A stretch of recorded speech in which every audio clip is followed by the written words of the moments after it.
Yep, I haven't even had my wine. Kim Holcomb, King TV Seattle. It looks like you can. You can serve Yes, yourself. that's true. I know. This is Those true. are open, by the way. It is decorative. Those are open. Yeah.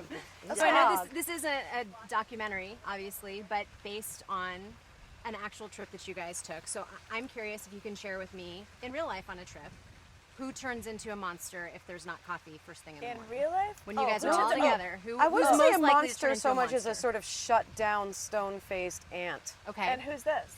All of us. We need our coffee. But she's we're just saying if also we don't get our grown-ups and coffee in the we morning. make sure we have arranged it. Yeah, we have our we needs bought met. the coffee. Right. thought in We're not advance. blowing it. true. We also have all spent, because of Saturday Night Live and so many things, we've also been up all night with each other. Like we all know how to give. We know how to give each other space. Okay. We know how to be like one of us is kind of asleep, but we're gonna keep talking. Conversation Like may not be Yeah. flowing. Yeah, Done it. That's true. that's Good point. true. Yeah. In real Good life, point, TF. it's an excellent. We have seen each other in terrible states because of SNL. Terrible. I mean, you know, That makes for good traveling partners. It Exactly. does. It That's prepares true. you for That's that true. completely. What about who's most likely to spontaneously break out in song?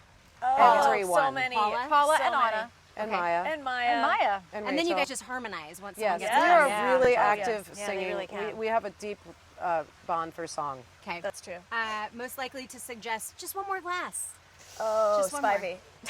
Emily Spivey. She's Spivey's the not here writer today. Yeah, she's in the movie. of the movie, and Yeah. she's in it too. And, Okay. We're pretty Yeah. good, and I think it's important actually on this kind of trip to not count glasses. You just Right. make it available, and everybody knows their limits, and they can cut themselves off if they want. And if they don't want to, they don't have to. And it's not our job to judge. And then it's just the walk of shame when you're taking out the recycling and you realize, And that's oh, there's yeah. this many Oh, that's bottles. true. That That's is true. for other people. to Yeah, do. right. Someone else does that too, so you don't ever Yeah. have to own Or up just to like it's for the guy who picks up the trash to be like, wow.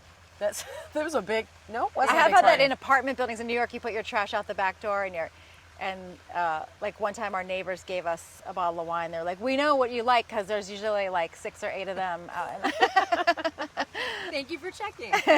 Who gives the best toasts in this group of friends? It's so funny that you asked that because Amy's really great at ritual around toasting, and I remember one time we got together. She did this great game where you would put everybody's name in a bowl, and each person would draw the name, and then you would toast them. You would toast. You'd whomever. praise them and say what's great about them. Just a it random was such a sort of- great exercise. It was fantastic. Yeah.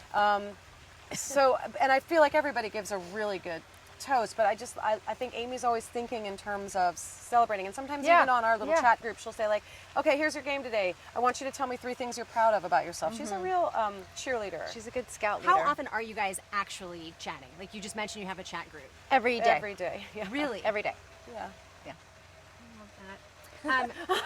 So talking to you, I think for many of us, it's kind of a dream because you've been our make-believe friends in our minds. It's like, oh yeah, these are my girlfriends. They just don't know it that I'm a crazy stalker. But what group of women would you love to imagine coming together to watch this movie and having it Ooh, resonate yes. with them? Who Real life women? Yeah.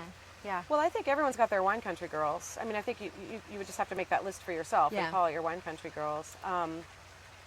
But I also did always have a fantasy because I think that, I don't want to speak for you guys, but if Please I have a do. big thought. But I always had a fantasy of when the movie was coming together and the thought of, I had this kind of vision of, you know, I don't know, like Barbara Hershey and Diane Keaton and like this sort of next generation up having their own wine country crew. Yeah. That they did their own thing with. I love the idea of just multiple generations of women doing this as a community. Yeah, I'm My going to say the daughter- Queen of England.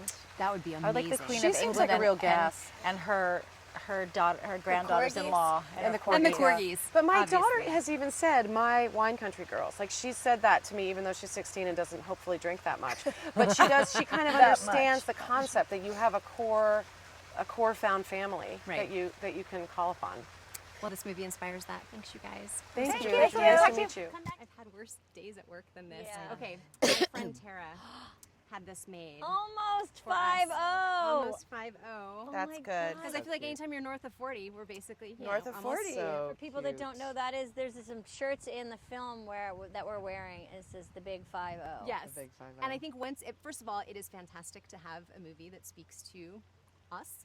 And one of my favorite lines is, "This is what we say now." Is that actually something that you guys do say to each other? Yeah. And what did Liz help? Did Liz Kakowski, who wrote the movie, didn't she start a little of that? I She feel like? might have. Our writers Emily Spivey and Liz Kukowski are good friends. Yeah. So there's a lot of blending between what we actually say and what the characters say. Right. But I think things we say now came out of us, you know, complaining about our aches and pains or something, Right. and laughing about the fact that that's what we were talking about. Yeah. Yeah. What is your most recent? This is what we say now. Things we say now. Yeah, things I we say think now. we talk about bathroom things. We talk about hangover. We were talking about getting hungover easier. Yeah, I think it would be the kind of thing like last night we all went to dinner and then Anna has these special hangover pills. So it was like I have to take my hangover pills before I, floss my teeth. Things we say now. It would be something Yeah, like that. yeah. Okay, so your character said that in an alternate life she would work in a crunchy bookstore Yeah, in in Seattle, Seattle. or Portland. Yeah. What would you do in an alternate life? I'd be running a dog sanctuary of some sort, Yes, you would. Yeah, like an old stinky dog sanctuary. Oh, that's great. that's nice. Yeah. I would make pottery. I like pottery. Nice. We can all do this. Yeah. I know. I was going to say I'm going to do that in about 5 Yeah. years. Same.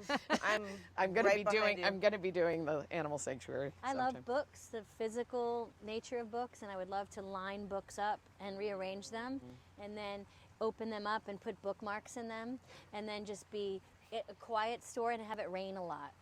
That's why. I So wanted you to Sounds really- like you're moving Yeah. to Yeah. Seattle. Yeah, Yeah. you're actually your character. in Yeah, that. I would love Yeah. that. Yeah. I love that. How would you say that your definition of friendship has changed since the time that you guys first met and became friends? Has it changed? Well, I think it's developed and grown in the way, I think it's adopted all of our growth.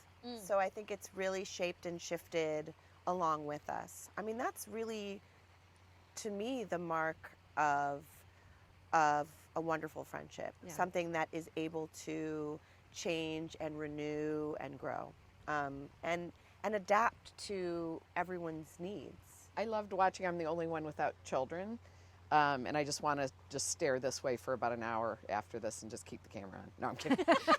But I am the only one, and happily have 2 nieces and a nephew that I'm mad for, and I love being an aunt. But watching the moms in this group develop their friendship through their motherhood is a very beautiful thing to watch. And every so often I'll throw in a picture of my chihuahua or something and just be like, my chihuahua has a cute outfit Fairy on. babies. Fur babies. But it's a beautiful thing to watch them all support each other and talk about things that only they know, because they're truly mothers, and I love that truly. Yeah. It's P. You're truly a mother too. You're I'm a earthy mother. mama. You're a mother scratcher. I'm a mother fudger. Mother fudger. All right. You guys, thank you so much. Thank you, Kim.